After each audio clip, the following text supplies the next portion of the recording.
membicarakan tentang masalah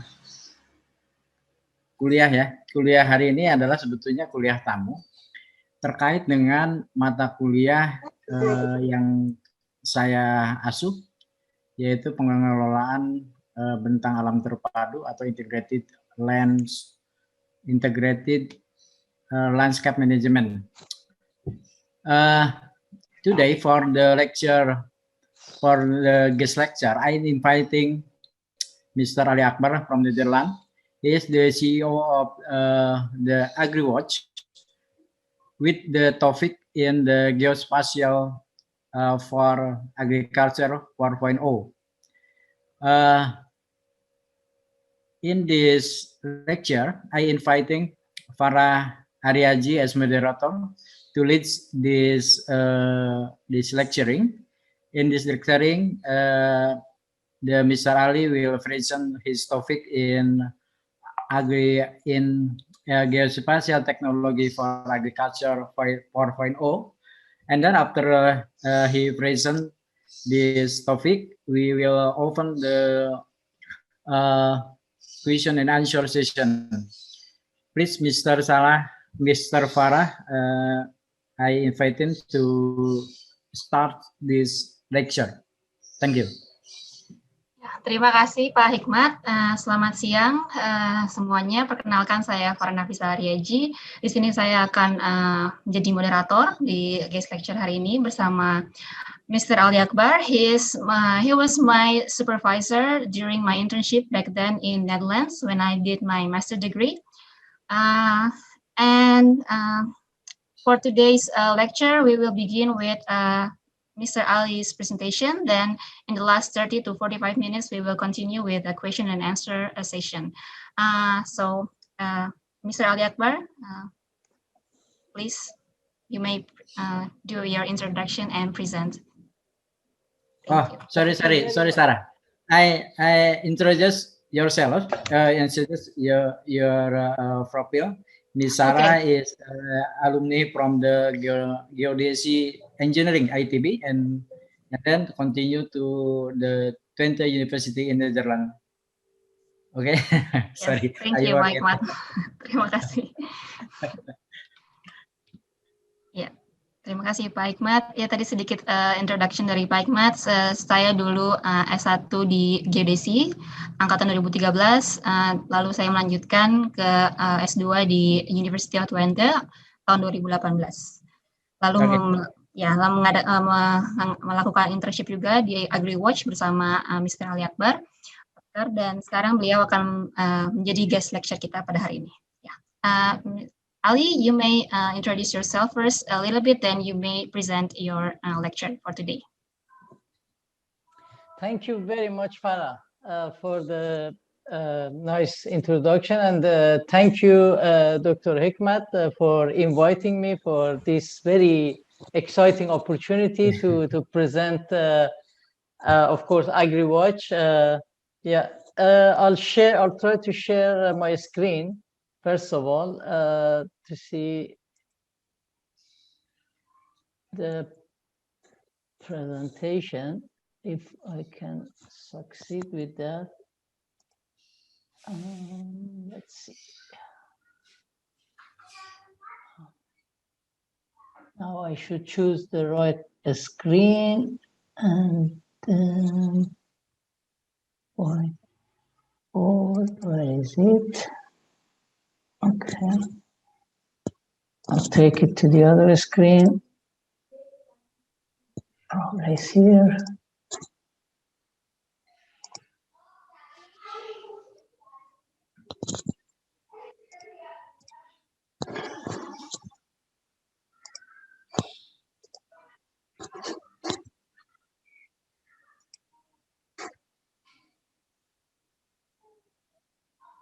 Sorry for taking the time. I'm just trying to find the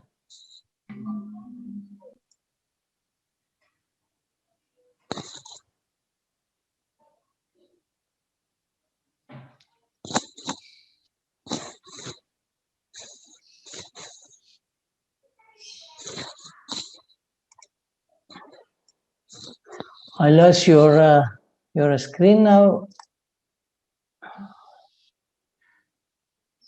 Okay, zoom. I see now you. Okay, I open it and now share a screen. I can't find my presentation here. I'll share one of the screen and then we will see. It should be here. Okay, now again. Screen 1, screen 2, and where is the PowerPoint? Let's see, start with this one and then hopefully you'll see. Okay, do you see my screen now? Yes. Do you see the presentation? Yes, it is a PowerPoint file. Yeah. Oh yeah, yeah. Okay, then I'll go to the full screen. Is it full screen now? It is a PowerPoint file without the title. Is it correct? Without the title. Or is it your home screen? Um, I'm not sure. Okay, let's see. I'll go to. Okay. Now it's to the full screen now. This is not a full screen yet. Yeah, but do you see the logo of your university, the invitation, or with the title, or no? Yes, but this one is not a full screen. This one is not a full screen. Yes. So you see the with the notes, you mean? Yes, correct. Okay, now I need to switch to the other one. If I exit the full and bring this one, because I'm using two screens, and that is now, is it full screen now? Or no, not this yet? is the same as previous The one. same. And what I'll do then, I'll just disconnect the other screen. Yeah. I think that is now I have only one screen, and then if I go to the full mode, how is it now? Yes, this is the full screen mode. Okay. Yeah, Okay. because I'm using two screens, and that normally creates problem with this sort of technology. We are going to talk about technology, and then we have technology problem. Okay. Yeah, my name is Ali Akbar Opkar. So my first name is Ali Akbar, and my family name is Opkar.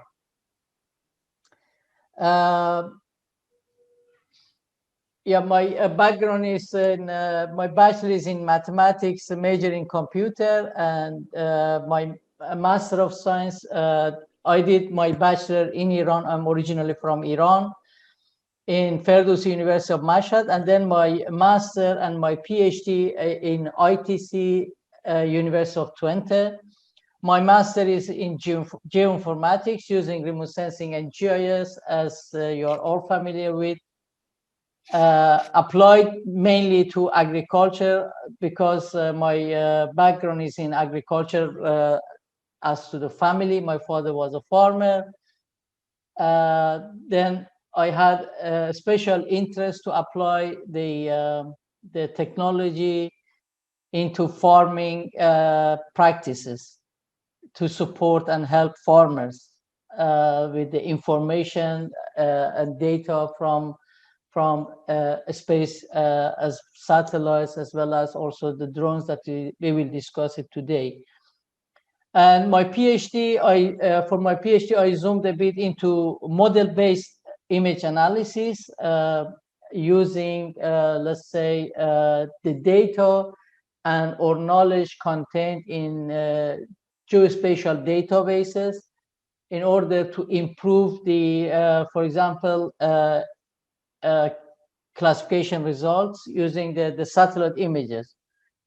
Till then, I was mainly focusing using satellite remote sensing or space data and technology. But gradually from 2016, I focused more into details where it's not possible to get from the satellite data using ground sensors as well as drones or UAVs.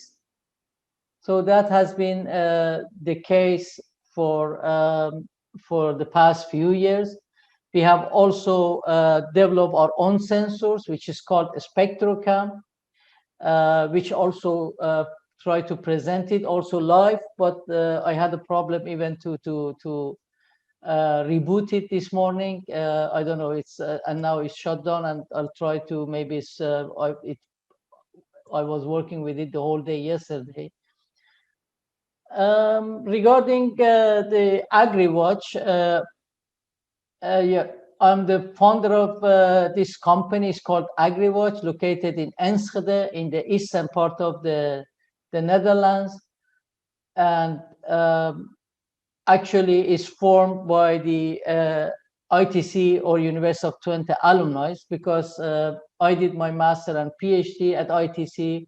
I also worked for like 6 years at ITC, and I've been in different departments, in geoinformatics department, in water resources department, as well as natural resource department. So I've been almost working or collaborating with all the departments or let's say groups in ITC.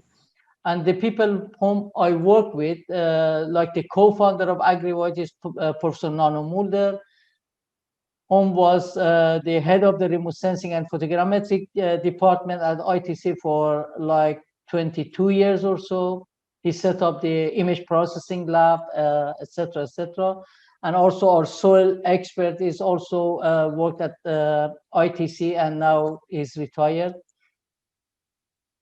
We are also a member of World Trade Center Agro Business Group. Because in the World Trade Center, which is located in the eastern part of Netherlands, which is called World Trade Center Twente, because the name of our region is Twente. It has 4, let's say, focus or let's say department, and one is the agribusiness. And you can see here the number of companies who are there. This is just a screenshot, but for more information, you can visit the website and see more information. What we do in Agriwatch, as from the name, we are trying to be an extra eye for monitoring the crops. Watch the crops. So that is and using geospatial technology for precision agriculture, which is called PA. And this is, of course, because of all this climate change, you know, effects or extremes, we are having a focus in monitoring the effects of the climate change, resulting in droughts and other extreme conditions. And we try to provide the solutions or services to the stakeholders, to the relevant stakeholders, such as farmers, in an affordable way. It should be cost effective, you know, and for this we are using the satellite remote sensing, and we integrating the satellite remote sensing data with, let's say, the drones and ground sensors, as well as the data and our knowledge or maps, which is contained in a GIS database, plus the knowledge of the farmers, which is very important. And we try to make use of good use of the expert knowledge in this case, which is coming from, in our case, from farmers or farm managers. And for the market segment, we are focusing in remote and local sensing, means satellite remote sensing, as well as proximal sensing using drones and ground sensors. That is, and as I mentioned, the involvement of farmers is very important, because they are the best expert in their local areas, and we try to make use of their knowledge and the gaps or the needs and whatever they have to incorporate into this image analysis or processing in order to extract reliable information. And what we do and why we are we are claiming to be useful, that because we are combining different platforms from satellite, as I mentioned, drones into ground sensors. The ground sensors, like what we have also, are a Spectrocam. We use it for field data collection as well as also drones, and could be also the ground meteorological sensors, for which we need to use them to calibrate even the satellite data. And we do this by expert system, or called computer-assisted analysis of the satellite and drone data. As I mentioned, with adding the expert knowledge. In precision farming means try to find variations within one agricultural field. So we are not focusing in land use, land cover mapping. We are interested in finding variations, as you can see also in this image on the top. In one field, we are trying to find the variations which could be caused by disease or heat stress or drought, for example. And to do so, we have this conceptual framework where we first start with the GIS databases. Farah, can you hear me still? Yes, Ali, clearly. Please let me know if I'm too fast, or if you have any, please support me. Sure. So here we start from the GIS databases, which are in three-dimensional XYZ plus time, because land cover objects or crop fields are changing in time. And then we include also the historical data. The old satellite data are also in these GIS databases, and of course the farm management support system.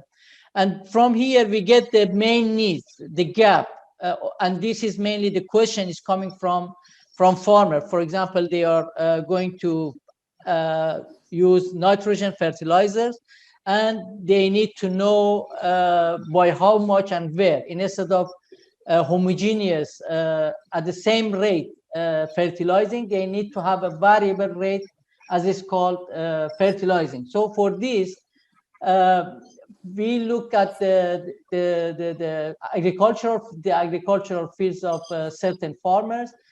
We start with the satellite data, and then if it's not possible with to get the enough details for this variable rate farming or fertilizing or spraying, then we use the drone data, and then we try to combine the new satellite, new remote sensing data or drone data with the existing data or knowledge in order to extract the reliable information, and then back it up or update our GIS databases or answer the question of a certain user. The sort of services or solutions that we provide is in remote sensing, as I mentioned, combining different platforms, and also use the drones for, as you're familiar with, and Dr. Hikmat is quite involved in that, using drone orthomosaic, maps or images from the many images taken by a sensor on board of a drone. And of course, we develop our own algorithm or software, or make use of existing algorithms for what we call knowledge-based image analysis, because we start with a question and try to find a reliable answer for that question. So we are using expert systems for this in pattern recognition, image analysis, and classification. For crop monitoring, of course, to monitor the growth or status of the crops, or health of the crops, or detect any special pattern required by a farmer. For example, like variable rate fertilization, as I mentioned, which I'll show you, is one of our focus or projects that we have. And of course, we do ground truthing for calibrating and validating the satellite, images, or maps that we create from the satellite remote sensing, or providing maps based on only the ground surveying, for example, using ground sensors or drones at the very stay very close to the targets or crops. Also, we develop practical training.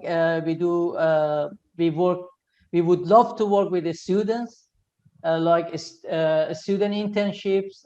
Even we do remote internships. We have a project with companies and universities. Even Agriwatch had an internship last year from Australia, from Bulgaria. This is we are really interested to work with the students. We support students also with their master thesis or with their PhD thesis in case they need the data sets or to really do practical education or practical event thesis. In this regard, also we collaborate with a number of universities or companies in different parts of the world. And this is a list of some of our major projects. For example, we are involved in agricultural drought monitoring for the eastern part of the Netherlands, because since 2017, 2018, especially during the summer growing season, there is lack of rainfall. And mostly here, the agriculture is rain-fed. And there is also another issue in the eastern part of the Netherlands is the soil type is mainly sandy. And Farah with us joined, and we visited the farmers, for example, where they have really difficult situation with this new, I would say, new climate change, which like heat stress. As the temperature goes up, the rainfall drops, and then, you know better than me the rest of the story. And Farah has been involved in this project for drought monitoring. We have another project funded.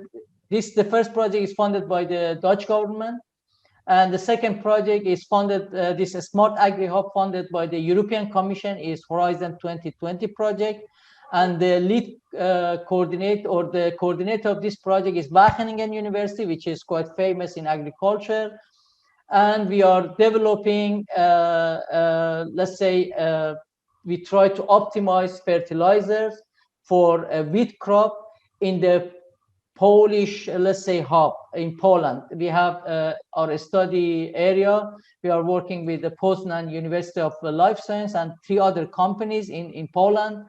And we have different study areas. And the idea is to develop this platform to be used by farmers and agricultural companies for the whole Europe. And this is really a huge project. There are 108 partners, and there are I don't know, I think 24 flagship innovation experiments. And this online decision support system for fertilizer is flagship experiment number 17. And you can, of course, visit the website. I'll show you the website in the next few slides. And we have recently also got another project from the European Commission. It's Erasmus Plus Knowledge Alliance, for which to develop a master course on smart agricultural technologies, which is called TerraTech. And this project is 3 years. We are going to develop a 9-month master course, the module content, and also run it online and on-site. So for in the 3rd year in 2023, the students will start with this course, and for which I'll explain also in the next slide. And for the practical part, the students will visit Agriwatch. Also, as another ongoing project for several years, we develop our own Spectrocam, which is called hybrid sensor. We integrate high spectral with low spatial resolution data, which I'll show you, hopefully. And there are other projects within this Interreg project. Is Netherlands, Germany joint project, for which we have like 30 partners in this project. It's 20 million euro project. We develop sensor products for enterprises, creating technological opportunities in remote sensing. It's called Spectors. And for this, we develop manufacture sensors, drones, and ground sensors, and try to integrate them in different platforms, movable platform for example, weed detection in crops and removal, etc., etc. Then there are a number of other things which I pass. Then the main question in AgriWatch is why UAVs? Why we are going to focus in UAVs or use them? What is the reason for this? As I mentioned, we are trying to do farming or support farming or smart farming using space data or technology, the satellite remote sensing. That was our initial background and experience for the past, let's say, 25 years or so. So we mainly use free data sets. Also could be the satellite remote sensing. The reason for that is that they increase our understanding of global or regional climate change. Of course, that is true. And the data continuity is also the affordability, because normally with the free satellite remote sensing data, we get free data set that we can use, and the access also is very good these days. And also we get already orthomosaic for the whole globe. We don't need to do any, let's say, geometric correction, or to some extent even radiometric or atmospheric correction. We have a very good data set available for any part of the world. That's very important. But for the very high resolution satellite data, like 30 centimeter or 50 centimeter or 1 to 2 meter resolution, still in some countries, the users or the farmers, they should pay for it. And that is really expensive. You have to pay for a square kilometer, for example, $10 or 10 or 15 euros. But for the Netherlands, we have access as a companies to this very high resolution satellite data at least once a month during a growing season. So the challenge for this satellite remote sensing is to maintain long-term series, which is already available and is very useful. We can go back into, for the past 40 years or so, for example. But this publicly funded satellite imagery should be improved, for all civil applications. For example, for smart farming, farmers or companies related to this should not pay for this data. And then using the Earth observation or satellite remote sensing data, as I mentioned, there are many applications widely used in a smart farming for responsive, information extraction based on a need. And the main issue or challenge here is we need the capacity to convert all this dynamic data, massive range of data, into useful information, for example, for farmers or farm managers. And that is really the challenge. We need to develop this capacity, something that you are busy these days with that, to really learn the tools and the concept, the data, how to work with the satellite data or with even drone data, whatever remote sensing data, how to process them and how to convert them into information, answer questions coming by different stakeholders. So that is, in this case, you need for example, heat stress or drought monitoring, we need to really be able to predict the crop conditions, not now, even what will be in the next weeks or the next months, or even the next few years. These are very important. The data access also is very important. How to access, because there is a massive, huge amount of data from different providers, different platforms, but you need to be able to get into these portals to discover what is available, to retrieve and to download them. And based on different levels, at the raw level, just the raw DN values, or maybe different products like vegetation indices or water indices, to the higher level. So this also requires challenge, expertise. You need to have expertise, experience, and also stay updated with all these changes, because there are new platforms and for the like new satellites, new spectral bands, but also through different media. That's really important. And of course, you need to learn how to convert data into information. Suppose you have downloaded in your computer, or you process them into cloud like Google Earth Engine, but still you need to be able to use the tools, write your own codes, or make use of the existing software packages like NV, AirDAS, etc., to do feature extraction. That is also requires understanding of the analysis of the data. And this should be focused based on the local needs. And this local needs is based on, for example, for a smart farming, for a smart fertilization, or a smart spraying, we have to know what are the main needs and the gaps. So for this, for example, in AgriWatch, we engage with farmers to really support them with site-specific crop issues that they have, using this satellite, Earth observation data and technology.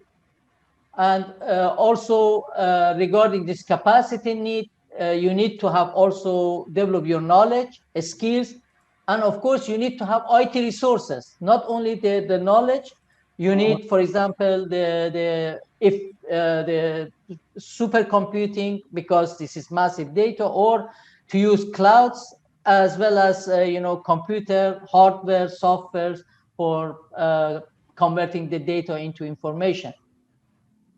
And then, of course, trained Earth observation workforce to sustain food security in any part of the world is very important. And here you see a range of softwares, packages, platforms, clouds, etc., and databases to really do so. In AgriWatch, that is, we call it agripreneurship, to really stay updated with the needs of the agricultural sectors in terms of the crop production, let's say. And then we try to supplement or combine different platforms, satellite, drones, ground sensors, to derive reliable and practical information. It should be very important. This is the two platforms that we are using, the Mavic Air, and also DJI Matrix 100, for which we integrated our own sensor, which is called a Spectrocam, the green box that you see here. I'll show you in a few minutes. For example, if we focus in agricultural drought monitoring, that is, for example, we have since 2018 in the eastern part of Netherlands, Farah been here, and we visited the fields, and we really saw the challenges, the difficult times that the farmers are going through, like many other farmers in many parts of the world. And this is just to give you a bit of ideas from the meteorological data. We have the map of the Netherlands. This is this map or the moisture index, let's say, produced from 1st April here, 1st April 2017 up to 30th of September 2017, the summer growing season. And this is the same for 2018, 2019, and 2020. So you see, this is, for example, before 2018, the farmers didn't have any experience with the drought or heat stress in the Netherlands. It was all perfect in terms of the rainfall and crop production, because Netherlands is feeding half of the world, almost, they are the second after the United States with the agricultural, production, and very efficient and effective. But things have changed, and the farming practices which have been done in the past, let's say 30, 40 years, cannot continue anymore because of, for example, we are located in this part. If you look at the map for 2018, in the eastern part of Netherlands, and you see the lack of the rainfall or moisture in soil, and that is really the challenge. And for this drought project, the goal is to develop an agriculture management support system for a changing climate with emphasis on the effects of the droughts and water management, based on, of course, satellite and drone and ground sensor data, plus the expert knowledge coming from farmers for monitoring the effects of the droughts. That is very important for us. For example, we start with, as I mentioned, first with the satellite data. This is the results or maps produced by the Sentinel data. We are producing this, we are using different software. First of all, we download the data from Sentinel Hub, and we process them to various level of parameters. We use a SNAP software package or environment developed by the European Space Commission, as well as Google Earth Engine, to produce different maps. And these are the like leaf area index, like for example, this one, the different vegetation indices, and you know, canopy water content and canopy chlorophyll content, and you can see the variations here. And that's what we mean by variation. For example, in different fields, you see this different variation caused by heat stress. And we are interested to map this out, but this is 20-meter resolution data, and the details that we have here, for example, is not good enough for farmers. Then we need to use very high resolution satellite data. For example, this is the map produced by Farah during her internship.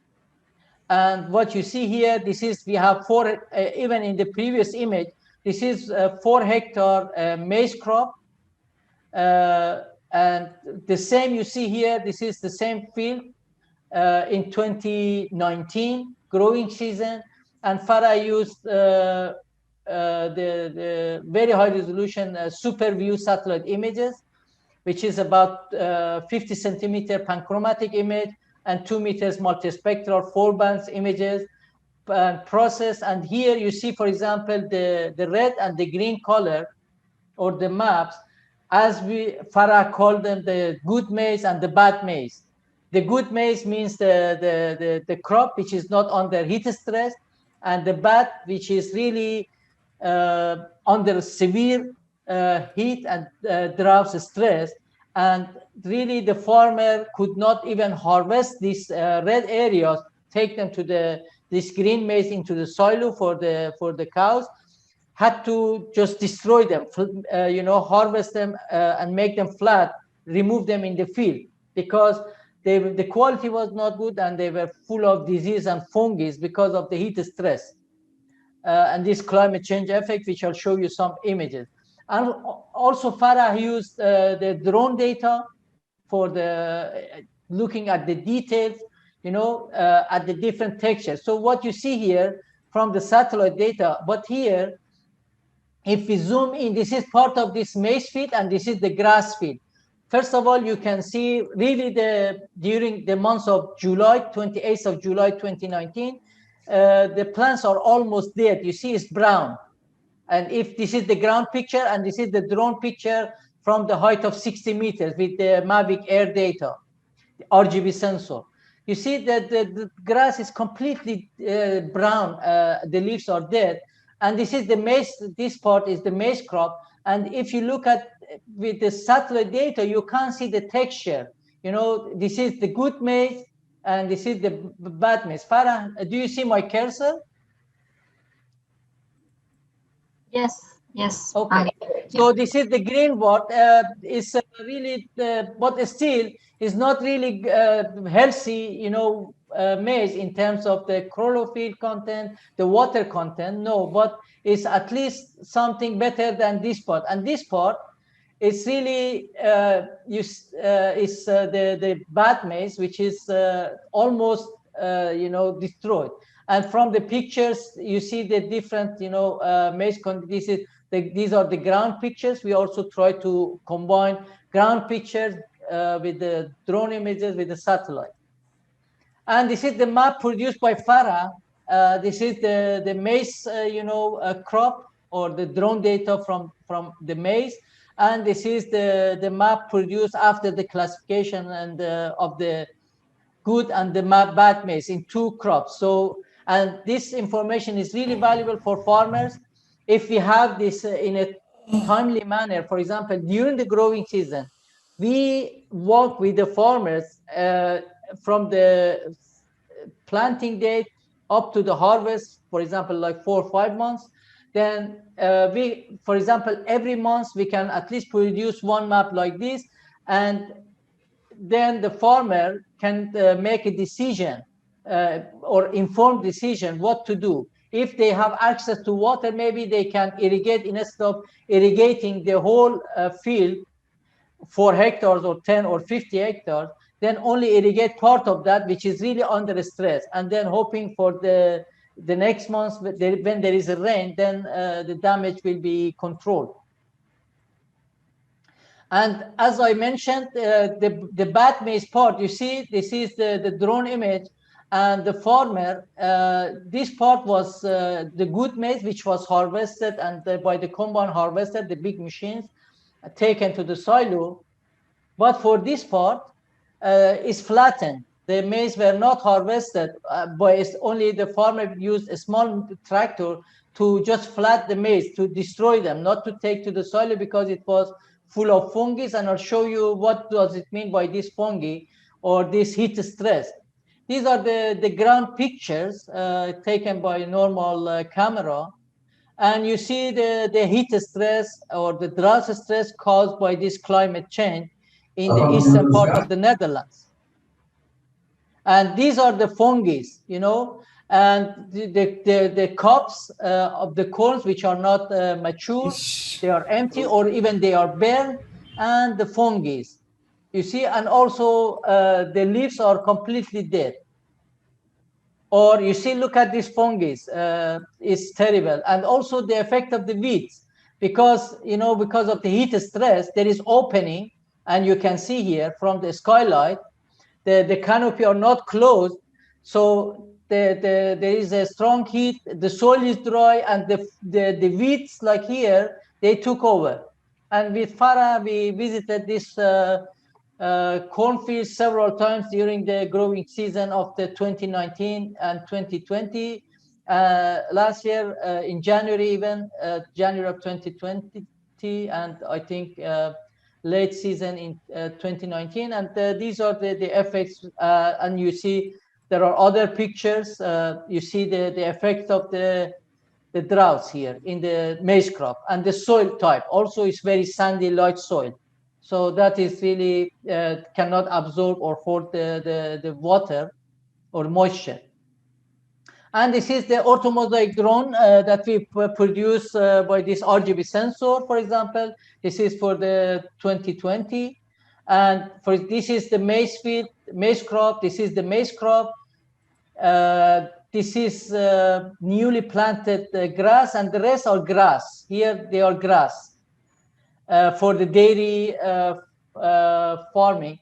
And even you see here the same pattern in 2020. These are the heat stress, and here also you see these patterns, and also there are some patterns in the grass, you see. But the grass that is quite different from maize.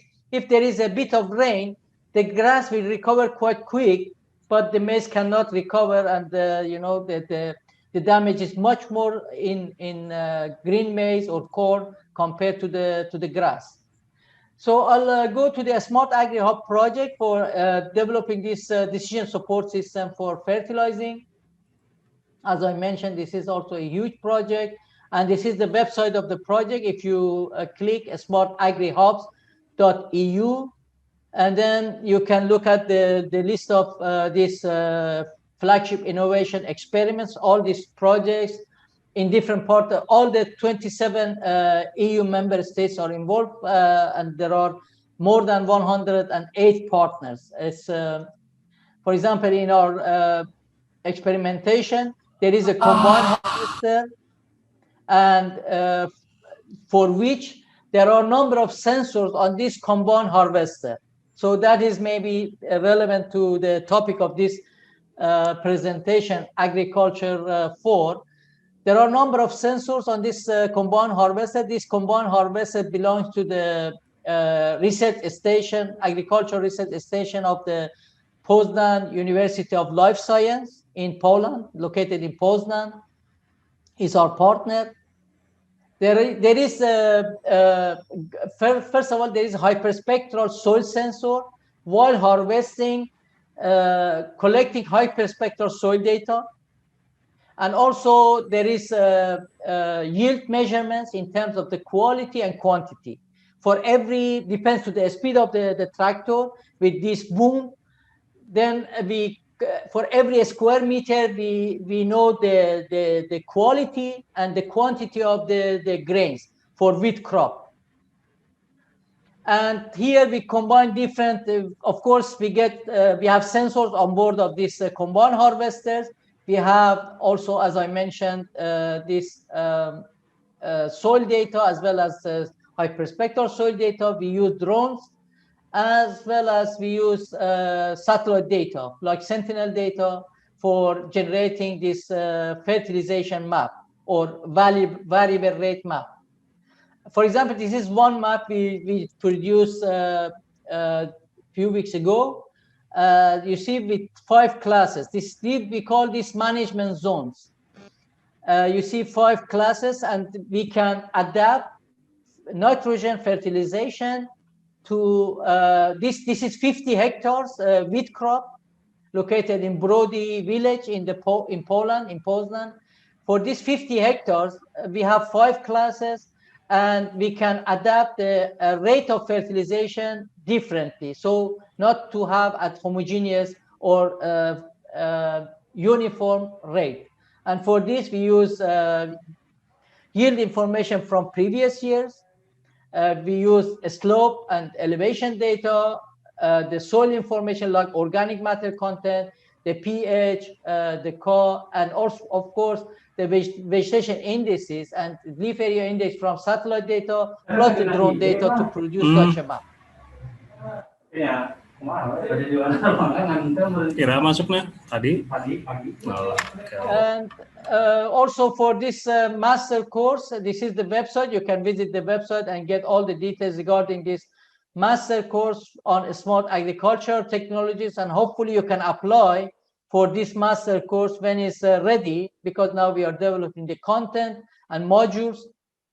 And that is the projects between 14 partners, started November 2020 for 36 months, coordinated by the University of Porto, and Agriwatch is a partner. So you can visit the website for more information. And we also had a project which is finished, the drone workers. In Netherlands, we call drone workers project, but it's drone service workers. And the main idea for this project was to develop use cases, what we can do with drones. What is the application of drones in smart farming? And for this, we develop a number of use cases. And one use case, for example, is this smart fertilization. And one is monitoring the heat and drought stress caused by the climate change effects. And I'll start with the Spectrocam sensor, just to give you also a bit, apart from this, using the data, we are also developing our own sensor. We are not manufacturing in Agriwatch drones. We are using standalone drones, but the drones that we can, like Mavic Air or even Mavic Mini, to really train the farmers to use it for data acquisition and upload the data into cloud where we can process. But we are also using professional drones where we can integrate or combine sensors with that. And this sensor is being already integrated with a drone. This is a Spectrocam. For a Spectrocam, we have different models. The main concept I'll show you in the next slide. But the models, we have cable version, means the sensor is connected to a laptop or PC or tablet via a cable. and the wireless version. This is, I don't know if you see my screen, my face, or this is the Spectrocam sensor, the same box as is there, and this is the wireless version. So this wireless version, just for the power, and there is internal power also. This is the control panel, and inside this box we have two sensors.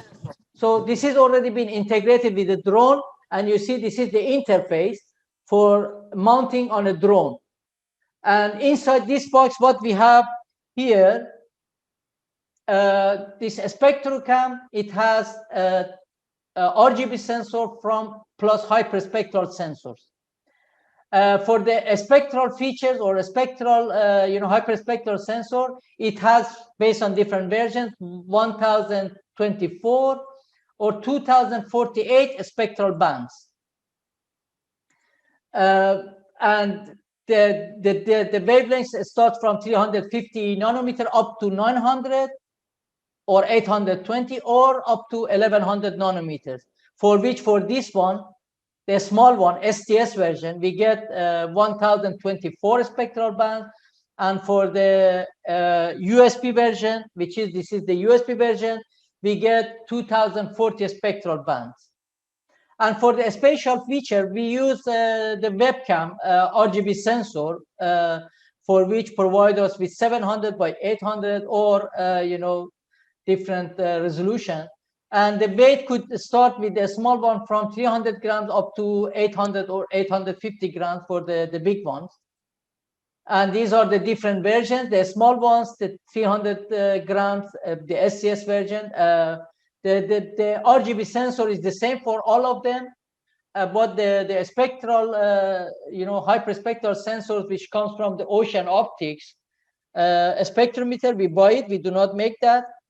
We buy the RGB sensor, the cheap spectrometer, and we put them into one box. And they are coaxial, means there is one opening for both sensors, input light. Again, the same sensor which I showed you with the same specification. And now the concept of the spectrometer. What is the characteristics or a specification of this Spectrocam, and why it makes it so interesting to use it for smart farming application? Normally, if you would use spectrometers, I don't know if you are familiar with the spectrometer like ASE, the American famous one, which is more than 10 kilos, and you need to carry it in a backpack. But normally, for these are a blind sensor. This is the sensor. The spectrometer is blind. You can't see where you are looking, or where is the field of view of the spectrometer. So with the students in publishing this paper, we designed a way to know exactly the field of view of a spectrometer. The field of view of a spectrometer, for example, you need to know the resolution of the sensor and the height of the sensor, and of course the light source if you are using it in the lab or outdoor for using the sunlight. Then to know exactly what is the size of your field of view. For example, for this sensor, which we mounted on a tripod in the height of 1 meter, and we have some targets. Then we measured with the resolution of the sensor. We use 8-degree sensor. Then the field of view is not rectangular, is circular actually. This is the field of view.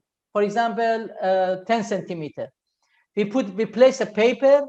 Exactly the sensor measures this area or this area.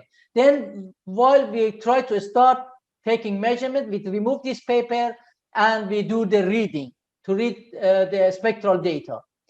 In this way, we define exactly the field of view of the sensor, where the sensor is looking at.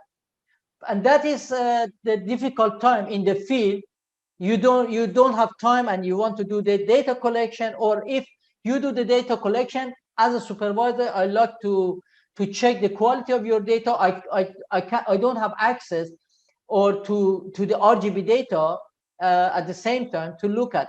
But normally what we did in the past, in the 10, 20 years ago, to also record RGB data along with the hyperspectral data with a separate camera, but they are not coaxial, they are not aligned.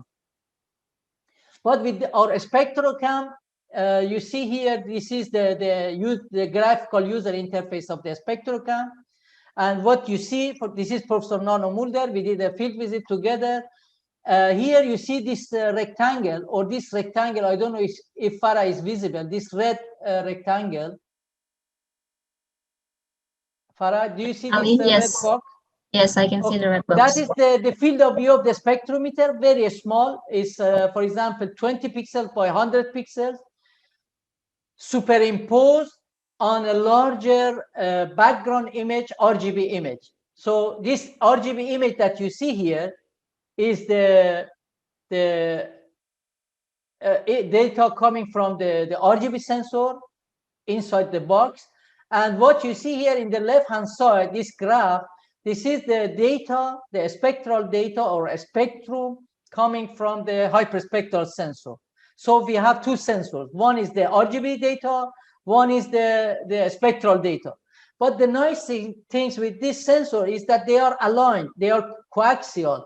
So at the same time, when for example, if I'm going to do a soil measurement, look at the variation in soil, you see this data is not correct, because you see now the field of view of a spectrometer is on the hand of Professor Mulder. I'm not taking measurement from soil 1 or soil 2.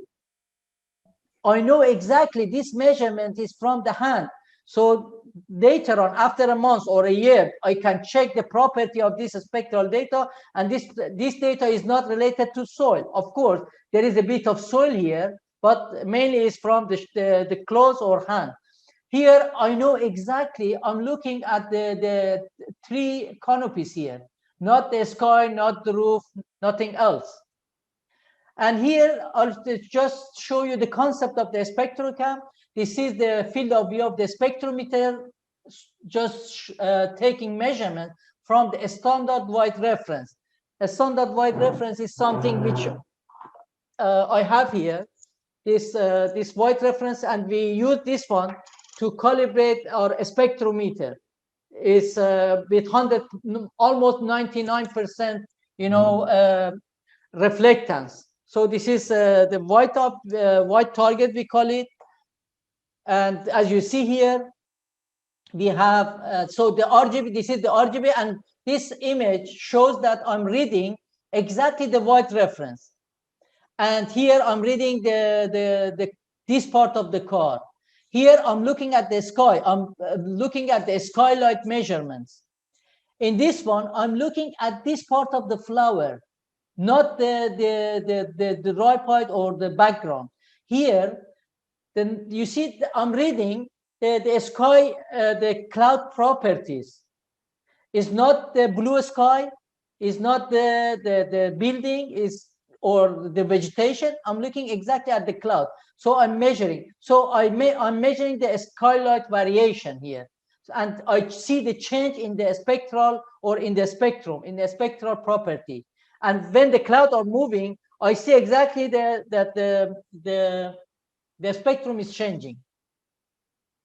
For example, so this is the concept of the spectrocam, the RGB window that shows part of the in the RGB image with a black rectangle, the field of view of the spectrometer. So the field of view of the spectrometer shown on the larger RGB image. That is our map, the DJI Matrix 100 drone with a Spectrocam already integrated, and we use them in different exhibitions, or the Mavic DJI Mavic Air sensor with different also skylight measurement. And this is the software products for the Spectrocam. I tried also, I was hoping that to show you also some live data, if I can, I'm not sure, I'll try. And that is, again, for example, if we look at the apple, we can also use it in the industry for whatever application. If, for example, for the quality of the apple or disease, And for this part of the apple, I get this spectral, behavior. Even yesterday, I was trying to look at the spectral behavior of the snow, because last week we had a snowfall here, like 30 centimeters, in some parts like 50 centimeters, to look at the spectral properties of snow and the shadow of the snows, and in between the shadow part and the not shadow, like here, all the objects we have shadows. So we have to remove the effect of the shadows for feature extraction, and that's very important for us. So the development for combining our sensor Spectrocam on board of drones, it took us like 6 months. First, we started with the Phantom 4, but it didn't work well, and then we went to DJI Matrix 100, because it's a professional sensor, and apart from the RGB, low resolution RGB sensor, we have very high resolution. So the team that we did a lot of tests and development to integrate this Spectrocam on board of drone. This is the DJI M100, and this is the DJI M100, which was successful for the integration. And you see the Spectrocam here, which had 2 sensors, the RGB plus the spectrometer for hyperspectral spectrum data measurements, and the very high resolution 20 megapixel RGB sensor. So in fact, here on board of this drone, we have 3 sensors, 2 RGB and 1 hyperspectral.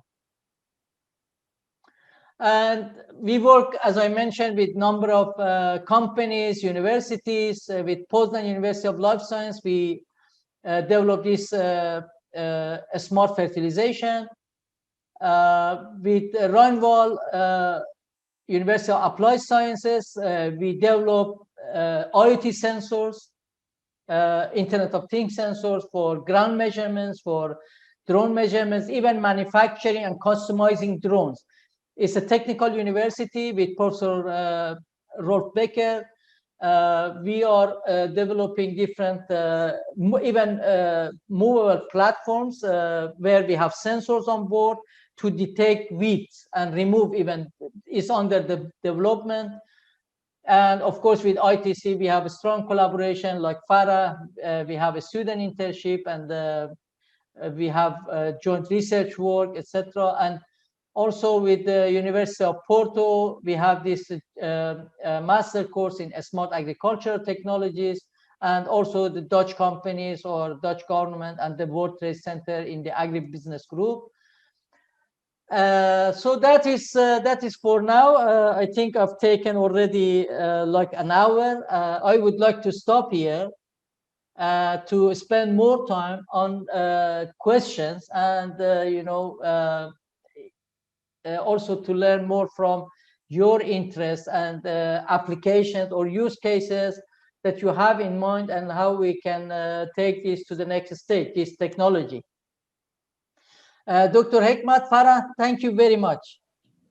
Yeah, thank you very much, Ali. Yes, thank you very much for your presentation. I hope it was clear and my voice was loud enough. It was very clear. Loud. No, it was very clear. It was perfect. Thank you for your presentation, Ali. It is very interesting.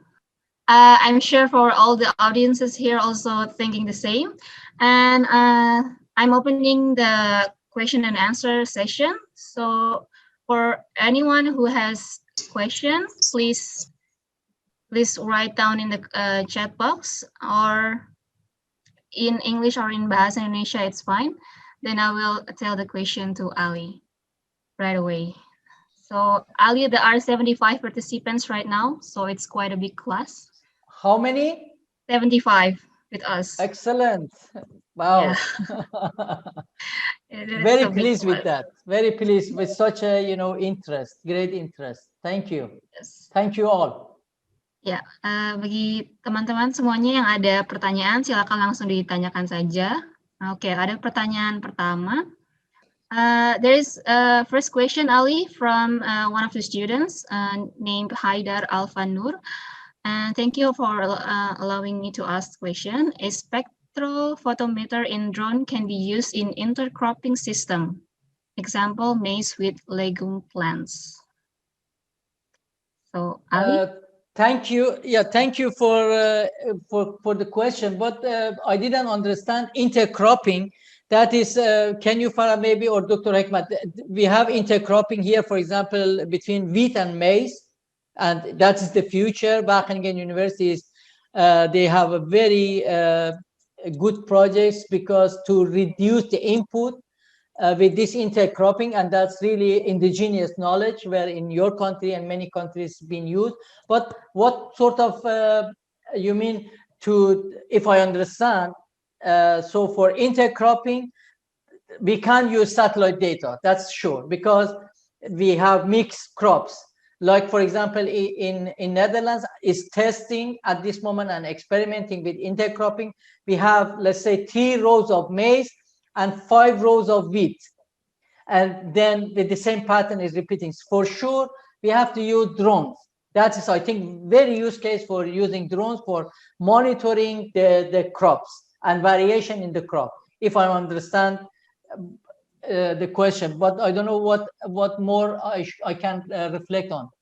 Yeah, his question is more like, can the spectral camera can be used in this intercropping system? Sure. Excellent idea. Even I didn't thank you for bringing such a very interesting question.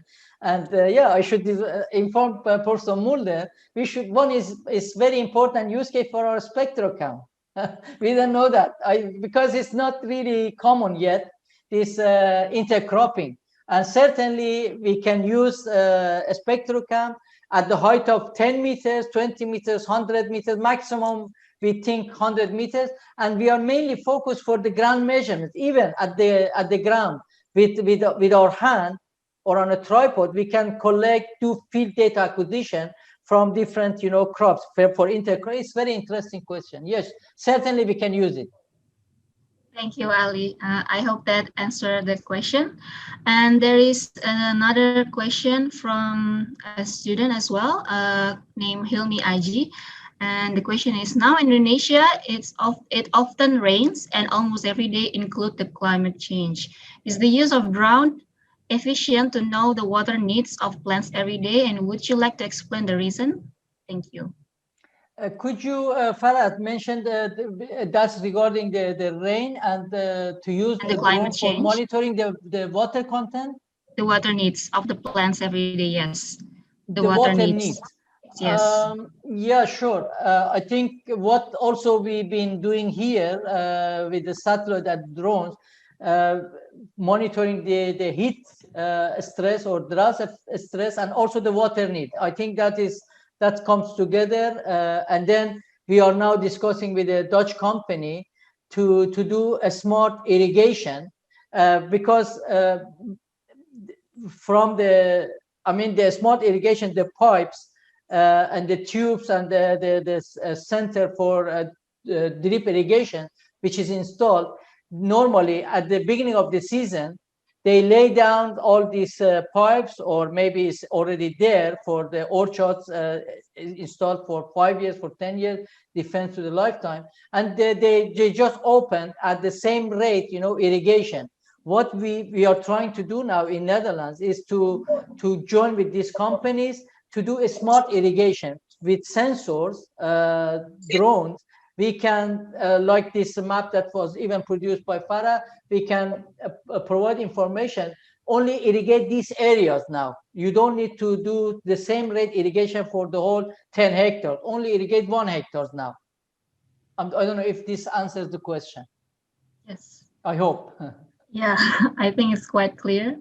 So yeah, the drone is efficient enough to monitor the water needs of the plants. And so far, those are the questions. Please, anyone who wants to ask a question, please do so. Maybe I have my own question, Ali. Please. So yeah, about the spectra camera.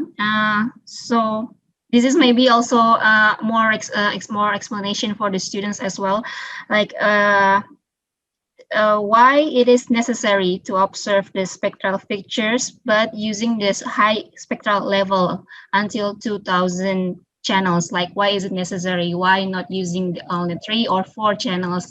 Yeah. And maybe a more explanation for you can be beneficial for the students as well. Like, why is it necessary using high spectral camera? Farah, thank you very much for a very good question. Certainly, that is, why all, 2,000 or 1,000 spectral bands. Even with the hyperspectral satellites, we have 100 bands, and even we are not able to make use of all these, the details. That is because we get, in terms of data volume, that's one challenge. Because one of my PhD students works in his PhD, defended in 2020, to do feature reduction for the hyperspectral data.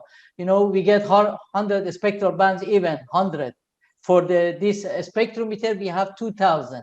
For 100 spectral bands, to reduce it to 5, less than 10 spectral useful bands for target detection. Normally, for certain application, I think if we have 5, even with the RGB sensor, we can do a lot, which was not possible or available before. Now on board of a drone, we can look at the details. Even with 3 RGB, if we have it, is in many applications is good enough.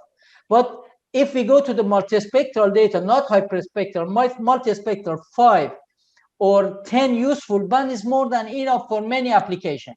But we need the right bands, an optimum band selection. At this moment, this spectrometer, which has 1,000 or 2,000 spectral bands, our main idea is to do tests and experimentation for example, for disease 1, for disease 2, or for this fungi 1, or smart irrigation, which bands are optimal. And then we can design or use multispectral bands, not 1,000 bands, because we have overlap in the data, we have data redundancy, and we have to do feature reduction, data reduction. And normally, if we have few spectral bands, would be more than enough. But for that, we need to know which spectral bands are useful for that application. So, but that is, we start with testing and experimenting with this, and then to find the right optimal bands. For example, near infrared band 1 in this region, and band 2 and band 3, and then to use it for that application. Is that clear? Yeah, so hyperspectral camera is more like to testing and experimenting the bands and sorting the bands into multispectral. Yeah, and then we can design, for example, a Spectrocam 2 RGB with only 5 spectral band, multispectral bands for color, or in the near infrared part or the thermal part, for example. Yes, understand clearly. Thank you, Ali. You're most welcome. Another question, please. So far, we're not having any more question yet. Maybe Pak Hikmat? I think, Ali, I have a small thoughts to measure the temperature with the logger system. I am trying to measure this fast into the small drone. Yes. Is fly, and then the temperature can be collected with the logger system. Excellent. Besides, we can acquisition of the spatial data. We have to develop the hydrometeorological measure, like the pore temperature, relative humidity, and then I'm trying the small part, and No, that is excellent. It's Can we quite, do I'm excited. the environment characteristic of the plants area? No, this is Professor Mulder. Is hobby to really go to a small and cheap sensor. He has even a smaller drone than what you have now, and he's trying, you know, to control the RGB camera on this small, and then to add more sensors, because the technology, you know, the things are getting smaller and cheaper with the, you know, stand-alone interfaces. You can easily integrate them. This is excellent. I mean, for your students, I'm sure, especially for our geospatial, you know, technology application, to help farmers or environmentalists or whatever decision makers to get timely data. This temperature data is very important to have, and for environmental monitoring. That is really, even for farmers, for example, for the, you know, frost, or you know, in the last week we had here in Netherlands, we had a snow. The temperature went to -20, and this coming weekend, Sunday coming, the temperature will go to +18. In 2 weeks' time, we have more than 35. The temperature difference will be like 35 degrees, and I'm sure the plants will confuse like people, you know, because from extreme frost, we go to extreme, it's summer, you know, Dutch 18 degrees Fahrenheit, it's Dutch summer. And now, even from today, started this morning, I get up early. No, normally I'm a morning person, but for this presentation, the birds are singing, you know, they confused.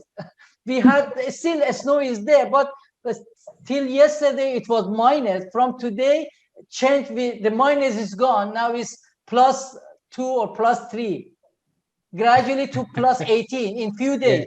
And you see, we need to monitor in order to be able to add values to whatever, to smart farming or environment. Very good, Dr. Hikmat. Please let us know how we are going to do this. This is, and do you have also? It's simple and very cheap. Mr. said, for the Dr. Hikmat, do you have also, are your students are capable of you know, coding in ROS, in robotic, you know, operating system, combining different, you know, sensors, for example, like what we do? I mean, here for the software, the hardware part for us is not a challenge to combine several hardware, even with the 2 sensors, put it into one box, or combine this with a drone. For us, it's really fairly simple, because Nano, Professor Mulder, is well experienced, and it's amazing. And because my PhD was in electrical engineering department of the University of Twente in measurement and instrumentation group. So normally we did also sensor integration, but the main challenge for us is the software. It's really to change, for example, the software, or develop this software. And nowadays, like hardware integration, there is this ROS, you know, language, programming language for at the high level, combining different things. Using you know, high level Python or JavaScript and other things. This is very easy. But are you also your students developing codes for this or software? Oh, interesting. I really like to see how we can collaborate. This is because even you can develop because our system, I mean, is open. I mean, we put it in this one, but I can open and give it to you. We don't. We are not even interested to sell the box or the hardware. We are interested to provide service or solution for a smart farming or any other application. And as the student said, for intercropping, why not in your country to use it? We give it to you. You just integrate it and develop the software. Because for us, we can open all the pieces and the bits, give you all the specifications and functions, and you develop it further, develop application or use case for it. Okay. Maybe another question from the saya lihat tuh ada beberapa dari pemerintahan nih. Okay. So not only students joining us today, Ali, there's also the governmental staffs joining us. Okay. Yeah, but there is one question from the student as well, from Anissa Nur Fatima, and she said the Spectrocam is amazing, and she wants to ask if the Spectrocam has already produced commercially or is it still in the research and development stage? And she also want to know that how many % does the Netherlands agriculture have applied precision agriculture? Thank you. Yeah, thank you for a very good question. Yeah, the first question regarding the Spectrocam, it's still as the research and development phase. If we started with this idea in 2012 with Nano, with Professor Mulder, we were using the spectrometer, the ASD1, for data collection in the rice field. We had a project in Iran. In the north part of Iran, there are 500,000 hectares of rice growing fields. So we were collecting hyperspectral data with ASD and it was flooded crop, as you know, and this was very difficult for our team or students. You have to go into the water to collect spectral data. And then I said to Nano, can we develop, a sensor? Because the ASC is like 10 kilos. It's very heavy. Even to use it in the field, you need to be 2 persons. You can't operate alone. You need 2 strong person. And then to put it on a board of a platform, drone, and then that's why we came to the idea to have a light in terms of weight sensor, light sensor. The SCS version is 300 grams.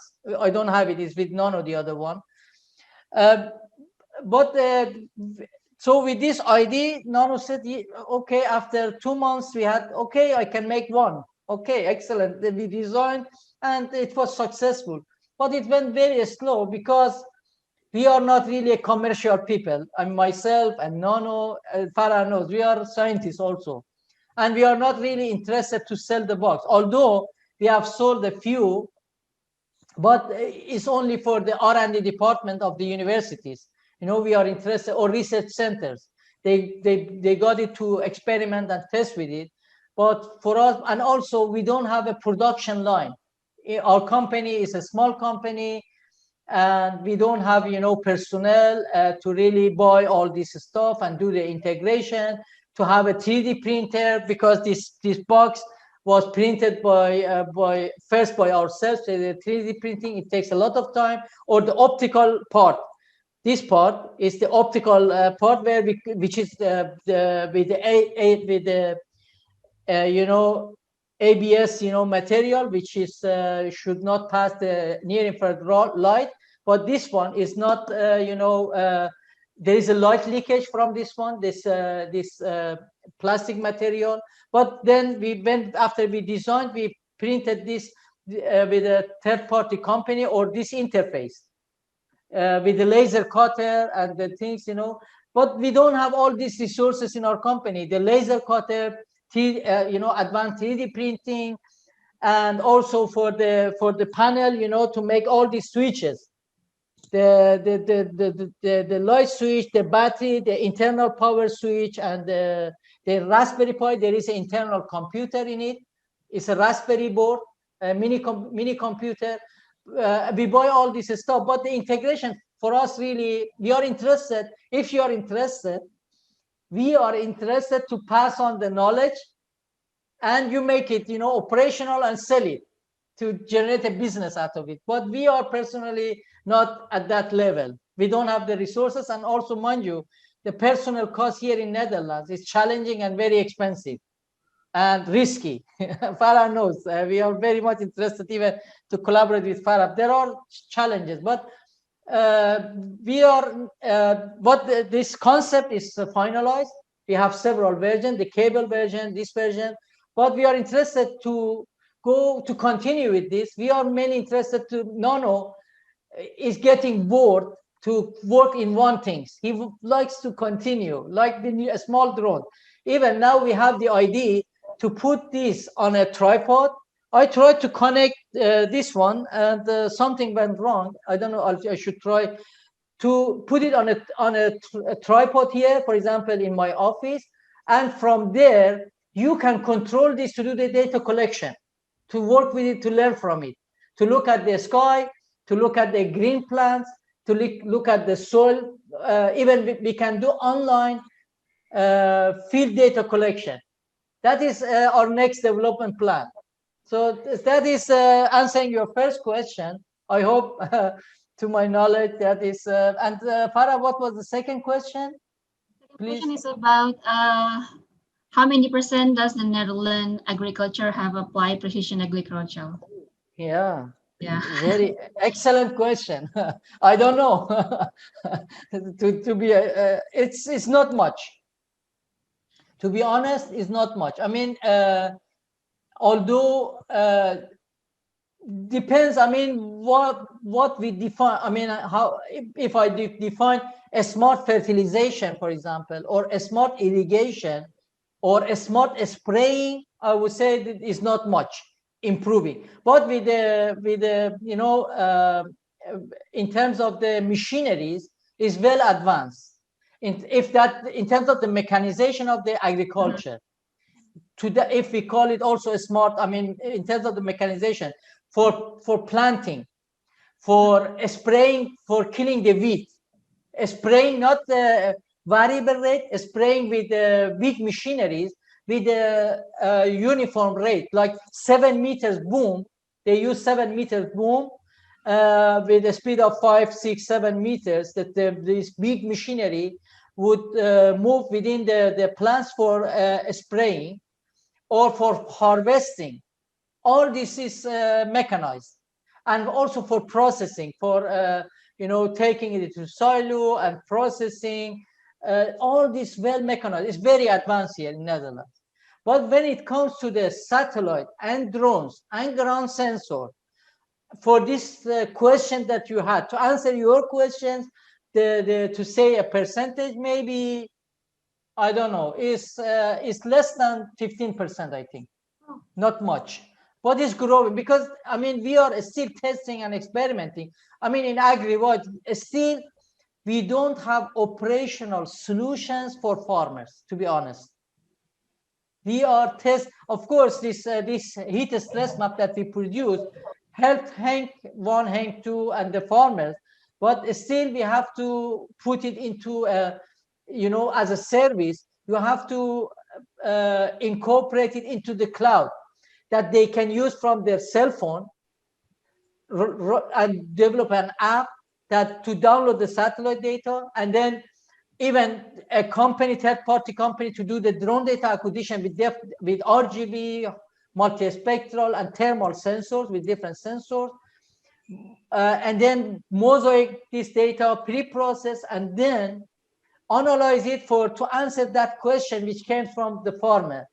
We are working hard in that, but we are a small company, and even on the other companies, to be honest, they say that we have this and that. No, it's just test and experiment. But hopefully in the next, I would say, few years, up to the next 10 years, I think we will have many solutions will be operationalized, you know, in the app, like app in the cell phone, that the farmers can use it. I'm sure that is the future, and maybe good for you in this field. So there is a huge need in terms of the capacity to run all these, you know, businesses. Okay, thank you, Ali, for answering the question. How about Indonesia, Pak Hikmat? How about how many % does Indonesian agriculture have applied precision agriculture? In Indonesia, mungkin Pak Hikmat tahu. Very low. sebagai gambaran dan perbandingan. Indonesia still conventional agriculture. Masih konvensional. Jadi yang regarding to the implementation of precision agriculture, as you know, is very low. So in Indonesia, yeah, so in Indonesia itself. Makanya ini saya rintis nih Geospatial for Agriculture ini di ITB. Jadi anak-anak rekayasa pertanian itu must be know about the Geospatial Technology and System to improve the Indonesian agriculture and agriculture system. Makanya saya rintis di ITB Geospatial itu wajib untuk rekayasa pertanian, Pak. Gitu.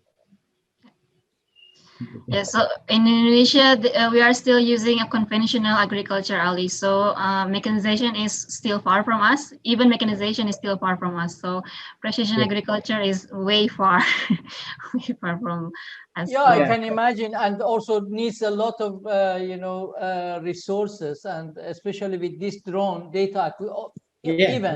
Suppose the solutions are ready. We know how to process, how to do data acquisition, but the data acquisition with a drone is time consuming and costly. That is, and there are also many challenges with rules and regulations. For example, now there are rules imposed by the EU, and from 1st January this year by the Dutch government, drones with more than 250 grams with whatever sensor need to be registered. Before, like this Mavic Air, we did not need to register it, only above 5 kilos or 4 kilos. Even with this Matrix 100, which is more than 4 kilo, we didn't use it in Netherlands because it's too risky. We are not allowed to. Only in very special cases. We integrated this Spectrocam, we integrated with a drone, with the DJI Matrix 100, but we could not use it in Netherlands. We use it in Poland and elsewhere because of, and now even for our tests and experimentation, we should go to Germany. The rules are more relaxed, but we have the possibility because we are located at the border. In the first slide I showed you, we are very close. But for some cases, there are rules and regulations and many limiting factors, and it's risky also because of the drone crashes or other attacks. The governments and the authorities are very serious with this. So this is these are the challenges, but gradually, hopefully, will be more openings, and also the technology will improve. But we need to continue. I mean, this is the future. And in terms of the farmers, I think in I don't know, Dr. Hikmat, in many parts of the world, the farmers are getting old, and the future farmers, the sons, are leaving the sector. They are going to other sectors. In Netherlands, I read a report, I think a few weeks ago. I think there will be a serious problem in Netherlands because the young people do not want to continue with the farming, practices, to follow up the parents. And I think this is, how is this in Indonesia? Yeah. I think the drone development in Indonesia is still low. Besides for the hobby like aerial photography or the video photography, since a year ago, I tried to make the community in using drone for the mapping, but in recent time, I try to help a district government official in Garut. I see Mr. Ardi in Zoom meeting. Silakan. We try how to implementation about the geospatial data from drone to prepare to prepare land for the cropping, jagung ya intinya. Ada Pak Ardi, coba Mbak dipanggil Mbak. Bagaimana perencanaan cropping ya terkait dengan soybean, sorry not soybean ya, maize, about in Garut government. Pak Ardi, saya lihat tadi ada. Coba Mbak. Ini kita lagi nyoba bagaimana drone digunakan untuk perencanaan precision agriculture di Garut. Kemarin kita coba 400 hektar untuk tanaman jagung. 400 hektar untuk tanaman jagung, persiapan di dalam perencanaan untuk agriculture. Pak Ardi. Pak Ardi mungkin belum on Pak, maksudnya belum masuk. Udah masuk tapi mungkin lagi pergi.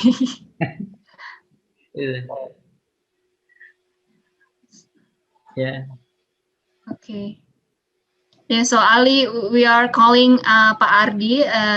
He and Pak Hikmat a few weeks ago in Garut, they are planning monitoring ya Pak ya? Atau perencanaan penanaman jagung. Yeah, they are planning for planting the maize using the drone for 400 hectares area. Maize for 400 hectares, and they are irrigated maize, corn, or rain-fed? No, not irrigated, not irrigated. Rain-fed. Okay. And for the dry land. And what is the main challenge for monitoring with the drone? What are the need or questions? I think the challenge how to determine the land suitability for maize plants. Okay. Because of the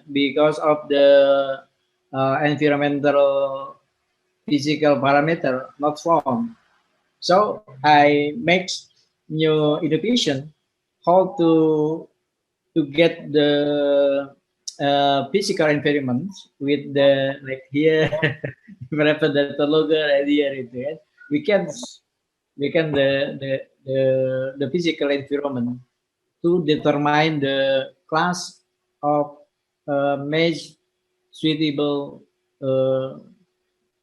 classification. Okay, that's very interesting. And is there also any heat stress during the growing season? I mean, lack of water or there needs for irrigation? Yeah.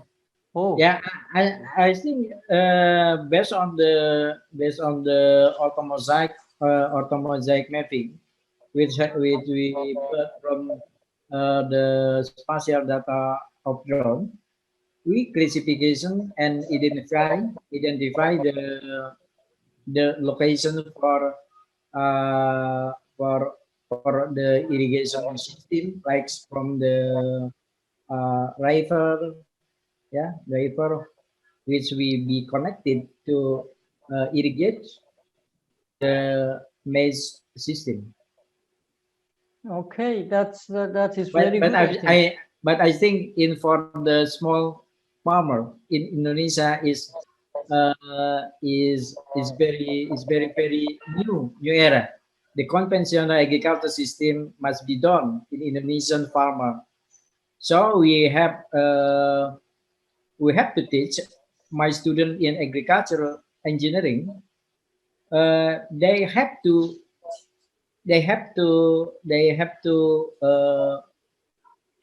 get knowledge about the geospatial system for their agricultural engineering. It's a must. Yeah. So my student in agricultural engineering in ITB, they have to follow my lecture in landscape management system. In landscape management system, we teach the geospatial practice. Yes, included the drone technology. drone technology for the agriculture system, but it's still new. In Yeah, Indonesia. sure. Many challenges, and also with the IT resources. I think for this mosaicing, you need a lot of which software packages to use the cloud platform, or there are challenges also for that. Yeah, yes. In Indonesia, is many challenges to implementing the geospatial system, including the drone techniques in agriculture. Yeah, in agriculture as human. But I think at recent, I try to many simple technologies, for the farmer group. Minimal, at least we teach the community of farmers to know how to flying drone safely to monitor their lands. Their lands is maybe important because of the we live based on space and time. Sure. We have to manage our space, good, yeah, because Yeah, of sure. the degradation of nature resource based on the policymaker doesn't know about the spatial analysis. It's very important for our people to know the spatial thinking for our activity in many disciplines, such as the forestry, such as in the agriculture, and then maybe in others. Yeah, sure. Are you also planning to use thermal sensors with drones for this monitoring of the maize crop? Yeah. That's very important. I will try. There we go. Yeah, but it's also challenging. I still the counting of the wines flow. Yeah. Or lower, because if we attaching in the lower, the wine from the proper is more height than the upper. Still hobby. Yeah. Yeah, but are you also using satellite data or just focusing on drone? Yeah. I using the integrated some spatial source for the some software maybe is from satellite data and then feed survey data, drone, and the base map or the thematic map. It's for source spatial data that we can in my lecture in ITV. Yeah. Very good. So I see already many with the drone, some pictures, some participants already with the drone picture as a picture profile. Very interesting. So there are a lot of interest and many things, ongoing activities. Okay, Ali. I maybe we can continue our cooperation to make the geospatial system for the agriculture. I think maybe in many activities, I have some relations to develop the geospatial technology in agriculture, especially on the other discipline. I think maybe the geospatial technology is very important for our life in my life. I think with the geospatial technology, I believe it's a way to a better life in our community. Sure. Oke, Mbak Sarah, ada pertanyaan lagi? Yeah, there is one more question, Ali. This is also from a student. Name Isanda Misria Tufaila. So She's asking about the internship program, summer internship program. Perhaps AgriWatch has a summer internship program for international students this year, and if yes, how can they apply? Thank you. Yeah. Yeah, thank you for the interest of doing internship in AgriWatch. We are always interested to support the students and also to work with the young motivated students. That is from our side. That is we are always open for suggestions or applications. But regarding funding, depends. We are also trying, I mean, as a mindset, as much as we can support with the students while they are doing their intern to pay for some bills, because I've been a student myself, and but our financial support is not much. But that is we try to also financially help with for some local, accommodation or other costs. For the remote interns, that is, if there are not costs involved, from our side, we are interested. We had intern students from Bulgaria, remote internship, and one from Australia, lady last year. That is, we can define, joint topics, but it should be something where in our field of activities where we can support and provide you with some data sets where you work, and hopefully you add some values also for us. That is possible, but for international travels at this moment, we don't have budget to, first of all, because of the corona, outbreak is very difficult, but apart from that, we don't have financial support for travel costs. But if there is an interest, we always can discuss it with the province and with the local authorities. There are fundings, and I'm sure, and I know there is a great interest for collaboration with Indonesia, between Dutch and Indonesia. And there are these NOFIC calls where we can develop joint internship programs, capacity building and training. But from the EU also side, where we are active, we can look. There will be one call, hopefully, in the next months or so, regarding Erasmus Plus capacity building. Maybe we can look into that for Indonesia, to include internship programs with funding for, let's say, 10 students from Indonesia to Netherlands, where we can also not only to pay for allowances, also to cover the travel costs. But we are always open for any suggestions or interest. We can, please, if you have an interest, send me an email or through Farah, and then let me know what is your interest, field of activities.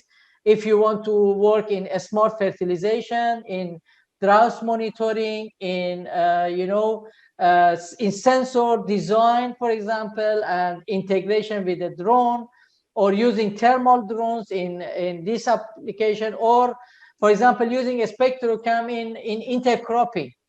Whatever is your interest, let us know, let's discuss, and I'm sure we can find ways around it for financial support. And there are ways, if we cannot accommodate it, or maybe from Dr. Hikmat, we get some support to do something useful. I think we are certainly interested to work with young, motivated students for internship or for thesis support. Ya, thank you Ali. Jadi teman-teman terbuka ya opportunity buat internship, atau kalau ada yang tertarik bisa hubungi Ali langsung atau ke saya juga bisa, nanti saya sampaikan ke Ali kalau ada topik yang tertarik untuk kerjasama atau internship. Gitu. Yeah. Maybe other questions. This is last 10 minutes. There is one question I see in the chat. I think that's the question you asked already for the summer internship program, right? Yeah. Yes, okay, that's the last one, so, the latest one, yeah. Ya, kita bikin perencanaannya, programnya. Ya, ya betul Pak. I think there is no more question. Okay. Ya, Pak Hikmat, udah tidak ada pertanyaan lagi. Oke, terima kasih Mbak Sarah, thank you Ms. Sarah and Ms. Farah for your lead in this discussion. You're most welcome. And before we close this lecturing,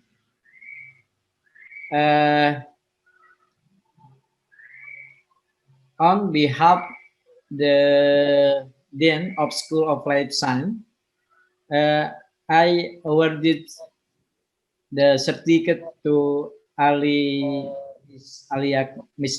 Ali Akbar, Ph.D., for his participation as guest lecturer. Thank you very much for your sharing in this lecturing. Yeah, thank you. Kita Thank kasih you, Ali. applause. Thank you to you. Thank you. For Ali. I hope we will continue our cooperation, especially in Geospatial for our agriculture and others. Yeah, and thank you very much. Yes, for sure. Yes. Yeah, Thank if you, I Ali. may, thank you very much, Dr. Hikmat, for inviting me. It's my pleasure. I enjoyed and to really do something together, and looking forward for our future collaboration even. And thank you for the certificates and the diploma. On It's behalf of my amazing. team. So quick, amazing, so quick. You're better than the Dutch people. You are real time. Thank you very much, and thank you, Farah, for all Most the welcome. support and yeah, making the connection, and also have interest in Agriwatch, and yeah, we like, I mean, for internship. Although Farah did an internship with us, but we got much more than what we gave her. I think it's really pleasure to work with Farah. She did a lot of interesting work for us, especially with Nano, to work, in coding in MATLAB, using different software packages. She did all the work, mosaicing, the pattern recognition, feature extraction, working with the satellite, with the digital elevation model to prepare the digital elevation model for our study area, one of the study area, and even presentations, and that's excellent. Thank you, Farah, and thank you, Dr. Hikmat. Looking Thank you. forward to future collaboration. Okay. And thank you all participants. Thank you. Thank you very much. Terima kasih buat semua yang hadir, for all participants in this guest lecturing by Ali Akbar, Ph.D. Thank you very much for your sharing knowledge and experience in agriculture Geospatial Technology for Agriculture 4.0. I think I close this lecturing time. Thank you very much for all. Mbak Sarah, kemudian juga yang Mbak Dia, as the to help and prepare this Zoom, and for all the participants in this lecturing time. Thank you very much, Ali. See you. Thank you. Thank you, Ali. See you next time. Thank you all. Yeah, see you next time.